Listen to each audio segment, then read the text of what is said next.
Okay, so we're gonna do a 90-90 hip external rotation PAILS and rails position. So you want your front leg at 90 degrees and your back leg at 90 degrees as well. Then you're gonna rotate your torso.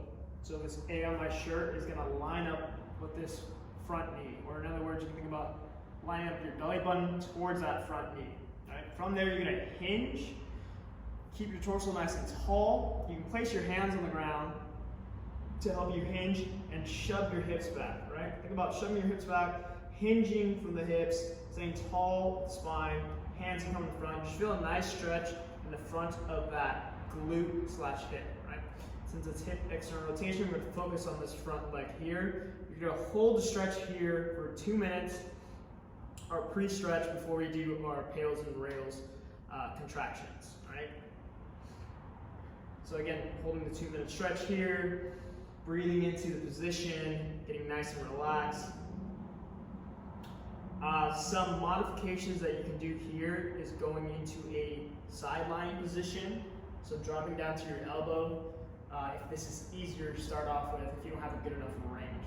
You can also put yoga blocks, stack yoga blocks, either at the side or in front of you, or you can bring your hands behind you or here to the side.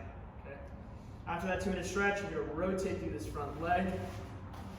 So you're rotating through this front leg, driving this foot, shin, and knee into the ground. Imagine there's a scale underneath this foot and you're trying to build up to your max effort on that scale, right? So you're starting at 10%, build up to your max, wherever that may be. Hold that for 10 seconds.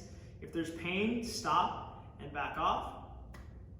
So we'll go into our PAILS, rotating through this leg, driving this foot into the ground or into that scale, ramp up, build up to your greatest effort, hold for 10 seconds. Then we're gonna do a rails. I'm gonna rotate the opposite direction, trying to lift the outside edge of this shoe off and up towards the sky. Another way you can think about it is trying to make that scale under your foot 0, right? Or as light as possible. So you rotate away. You may not be able to get it off the ground, that's all right, because you're at your end range. Just focus on the intent there. Just feel the tissue on the inside of your thigh turn on. After that 10 count, relax. And then we'll hinge again further. Walk those hands up front. Keep that spine nice and long into a deeper stretch, right? You should be able to get a little more range there. And you'll hold that there for about 30 to 60 seconds so your body gets used to that position. Once you're done there, we'll do some lift-offs here. So from the lift-offs, we want to actually get a little more upright, so the angle between my torso and thigh is larger, right?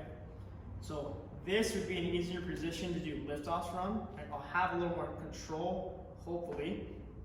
If that's still too hard, again, you can lean back more or go to the side. I prefer going to the side here and dropping down to that elbow. You'll rotate through this leg, lift and hold your passive range lift off there for 5 seconds. Lower back down, do the prescribed amount of reps. Let's say we do 10, holding each one at 5 seconds. All right, really focus on rotating there. If you want to challenge yourself, again, you can get a little more upright if you have a little more control.